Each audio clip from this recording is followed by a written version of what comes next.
The defund people, Absolutely. listen to this. And okay, like, you want to defund something, you might want to downsize the certain mindsets and political lives out there. Yeah. But law enforcement is needed. Oh, absolutely.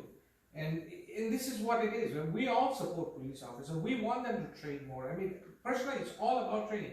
I will share something with you, and I won't name the branch because it would be not fair. So I was approached by a specific branch of the police force, and their high-risk takedown team wanted to come train with me and my fellow shooters.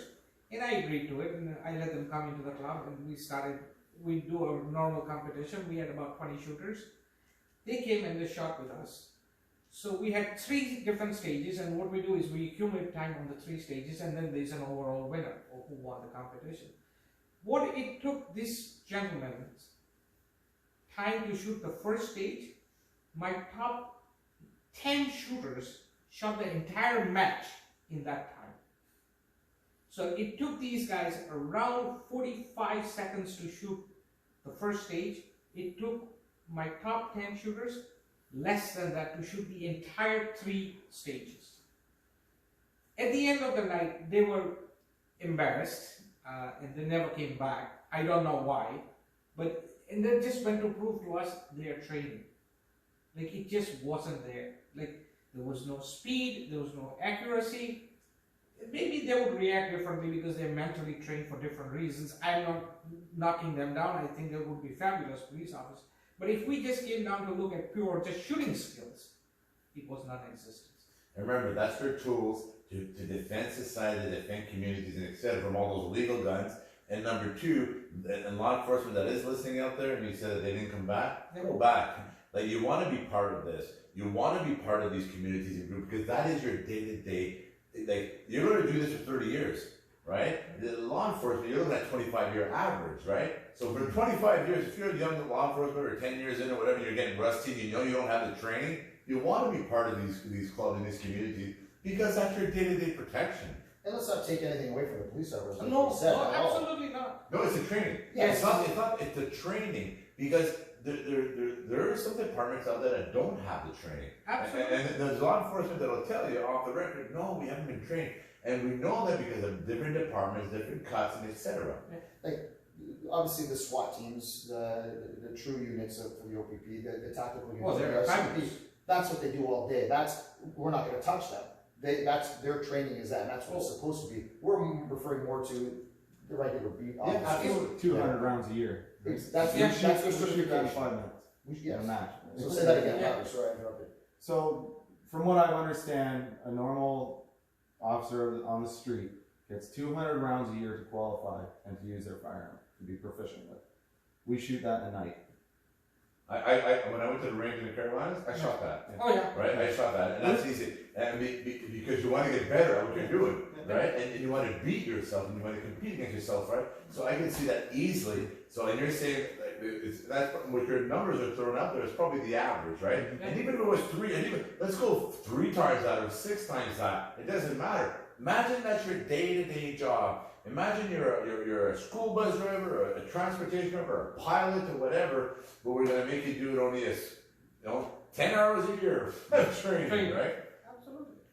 Again, that's not their first line of defense is to grab their firearm, but it's very important when they do grab it and unholster it and use it, that it's subconscious and they are doing it properly and every shot counts. You don't want that stray round going up and hitting someone innocent, which happens a lot. So that's where, again, when we come in and we're training weekly to hit a target about this big. That's our goal, is to hit an area this 8-inch circle. Again, we're never being shot at or having a face at the time, but as a police officer, we expect them to pull the firearm out and use it properly. All right, and in a dramatic, life-threatening situation, you pull out your firearm, right? And that 8-inch, that training is there so that no collateral damage transpires, and that's why these law enforcement need that training, so they can stay within that 8-inch, they can stay within their target, and nobody else gets hurt, right? In the execution of their duties. And this is why this training is like. When I look at firearm, and this is why, like, if I was to recapitulate everything that we've talked about here, and the individuals that are the owners of these firearms that are being targeted right now, and I call it targeted. Yeah. We're talking about firearm. We're talking about targeting. They're targeting Yeah, the absolutely. firearm. I think they are, and sadly, they're doing it in such a way that you're gonna have groups out there that'll debate you till they're blue in the face, right? And they don't even need facts. They don't need anything. They will just, doesn't matter. It doesn't matter. This is what it is, and you should get rid of your firearms, right? By what it looks like. By what it looks like, right? And that's why you guys have to stand together. And I'm talking about anybody that owns a firearm, anybody that's gone through a process to earn the right to own a firearm of any kind, right? Should always stick together. Because eventually, what's next, right? And it's not because that one incident, it's because political parties, for whatever agenda they have, and they want to stay in power and so forth, and vote, individuals change the life of millions, right? Think about that. Individuals can change the life of millions, right? Just so that they could appease. No, it's to get voted in and stay in power. A lot of that, and because the 80% don't know. And I'm going to speak to the 80% out there, or the 70%, or whichever you are. Take 5 minutes. Just listen to this whole podcast twice. Listen to this whole podcast twice, and listen to understand, right? And if you speak from knowledge, speak from experience, speak from, ask those that know. Ask those that know, and go out there educated before you go and support something that is actually wrong. It's plain and simple wrong. And this is what we say, like, let's agree to disagree.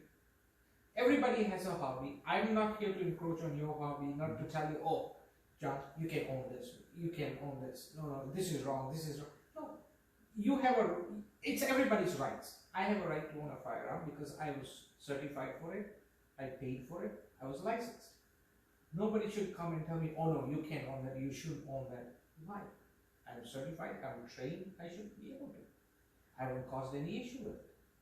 And that's what I tell my friends who are non-gun owners. It's like, let's agree to disagree, because I'm not going to question your hobbies. I won't tell you, oh, I don't play golf and I think golf clubs are dangerous. You can hit somebody with a golf club and kill them so easy. I said, but I don't. You enjoy that? I'm happy that you enjoy your sport. Let me enjoy my sport. Don't judge me. Stay in your lane. Don't judge me. Absolutely, don't judge me. Stay in your lane, and don't encroach in and that's what's happening, right? An incident that happened in Nova Scotia from a deranged individual that unfortunately you can't. No different than the incidents with the Beagles, and no different than the incidents with the pressure cookers, and no different. When you put all these things together on Earth, and if you were to knee-jerk reaction to everything, there'd be a lot of things on this Earth that we would not be able to have if you were to look at every mass murders or mass killings or any group killings or any numbered killings of any kind. If you were to look at the devices and tools that were used, there'd be a lot of things in your household you wouldn't even be able to use. Yeah. Right? And that Nova Scotia shooter that they did confirm, otherwise they would have told us right away it was a registered firearm, that those firearms that he did use were from the U.S. They were stolen illegal firearms from the U.S. They were stolen, Yes. illegal firearms from the U.S. Well, not stolen, but they were acquired from the U.S. So he was not. So he wasn't a legal firearm owner. He had Repeat it. He was not a legal Canadian firearm owner. No, he did not have a license. So he acquired those firearms from the States or from wherever, but he acquired them illegally. So they were not on the market. He bought them from the States. That's what they're saying. Mm-hmm. So he wasn't a legal firearms owner, and he's the one who caused it. If you were to put a sticker on somebody's forehead, that's one right there. You're basing your laws on something that wasn't even factual. Which came out much later. Much later. But they banned it right before. Because that's a knee-jerk reaction. Absolutely. Right? Knee-jerk reaction. Let's get them all. Yeah. And after we hung them all, it was the wrong guys. Right? Exactly. And that's exactly it. And it sounds dramatic, but what's going on right now is dramatic. Because it's affecting a lot of good people and this is how you make people frustrated at your system. And this is how, when you look at democratic societies and you look at the resentment that people have. So, because eventually, if somebody flicks a switch and removes it from all of you across this nation, law enforcement, everybody, every law-abiding citizen that enjoys what you guys do, right? You'll have resentment. Absolutely. I know that, and then you're going to see these individuals that You know what I mean? Like, all these other hobbies, they're okay though, right? Yeah, you feel violated. Of course you feel violated. Of course you feel violated because you're not a bad person. And you guys are doing something that you enjoy, and you do something you did illegally, and like you said, you paid your taxes on it, right? And now you're being affected because that's why you're here today. You left London to be here to support something that you guys enjoy. No different than women that used to stand in union halls back in the 20s to defend something that they believed in. It's the same thing, right? End of the day, it's the same thing. So in closing, if you were to say something, if you wanted to say something to somebody, like, you know, if you need to listen to understand or anything organically. No, it's really all the non-gun owners or people who judge the gun owners, they should talk to a gun owner. Truly just ask a gun owner what they go through. You know, what they have to go through. When you go to the range, we have so many range rules. We have 24-hour video surveillance. We have cameras and it covers the entire range. There is somebody watching whether are you safe with your firearm, are you not, are you doing anything illegal, are you doing anything illegal. So we are being watched. We police ourselves more than anybody would ever police us. But that's because of how you guys were trained. Yes. And meeting the rules and regulation and understanding that to own this, you have to abide by this. Yeah. And that's exactly why you do it because you believe in it. Absolutely.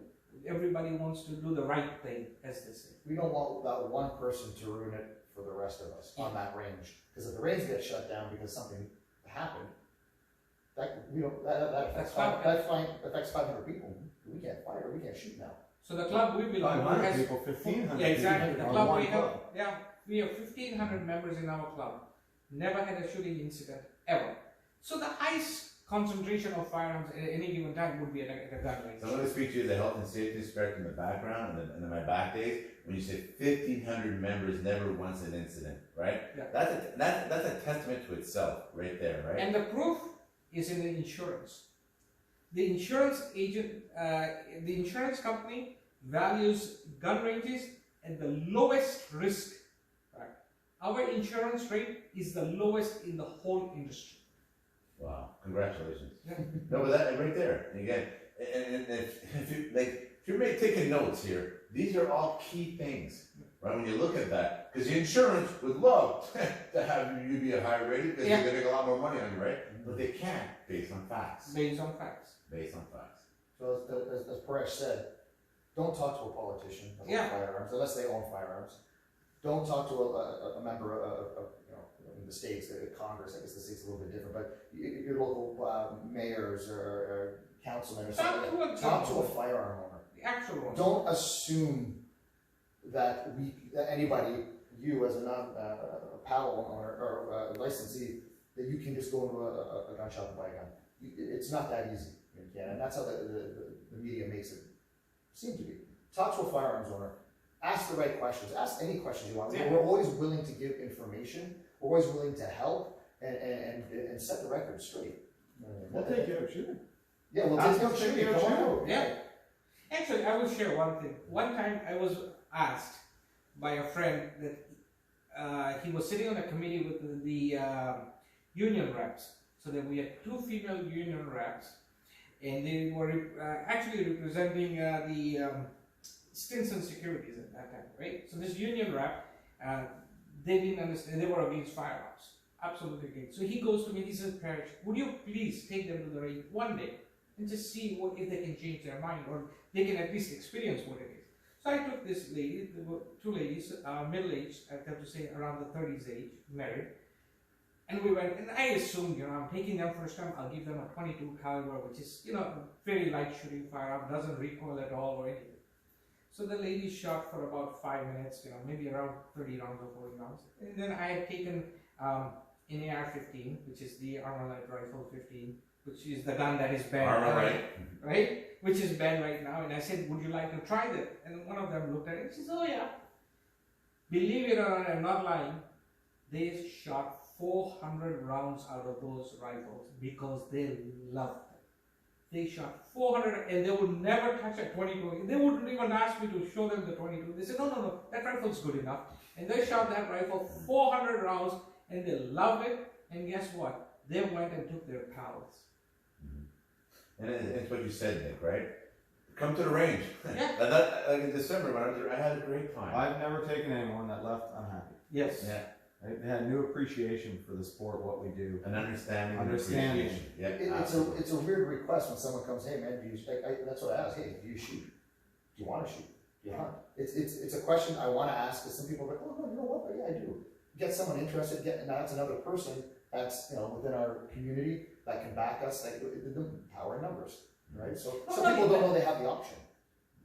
It's not about having numbers, it's having the society understand what it is. I don't want to get, they may have reasons not to get a ballot, which is absolutely okay. But at least now they've experienced and tried and they understand that, hey, it's not what I thought it was. That's all I want to do is somebody not to talk, but to experience. It's all about an experience. Have the experience, decide for yourself from that. Make an educational judgment, right?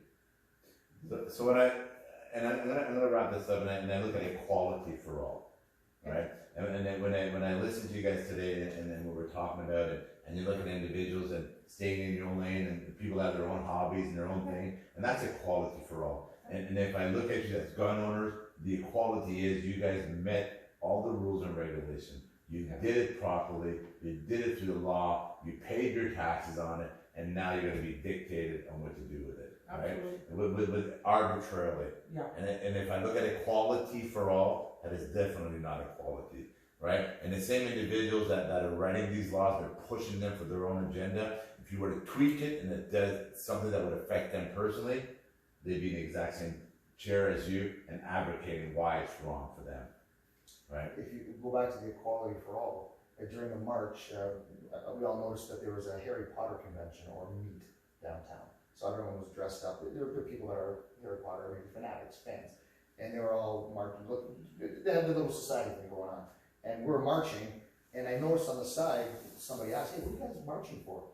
And a firearms owner told them, and then they're like, "Why are you dressed like that?" And they're conversing back and forth about Harry Potter or this and that.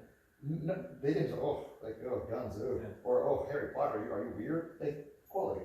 You enjoy your hobby, we'll enjoy ours, and everyone's happy. As long as I don't infringe on your property. And I love you said that equality. That part there, that because of the way the Harry Potter, there is by the airport there's a EY center, and they always have the Comic-Con thing over there. Yeah. And I drive by there, and you'll see Spider-Man, Superman, Wonder Woman crossing the street, right? And but again, equality for all. Right? They love that. It's their right. Absolutely. That you love your firearms, your target shooting, and that's your right. Right? So if I look at equality for all, it is about equality, and it is about rights, and it is about, and again, we have a license for everything, and you guys met that compliance. Right? You met it. So Nick and Paresh and Demetre, thank you very much. I really, really appreciate your time, and I like the fact that, and I love the fact, and I admire the fact that, and I listen to you guys, and I can tell the knowledge and understanding that you guys have, and you speak from facts, right? You speak from facts, and you came to Ottawa with your groups to support your rights, right? That's what makes us Canadians, right? Having the right to express your rights, right? And I'm glad you guys did that. So thank you very much. Thank you. Jean-Guy, Demetre, Paresh, and Nick. And the boys, equality for all. Thank each and every one of you, and please inform yourself before making a decision or imposing a decision. Thank you, gentlemen. Thank you. That's it.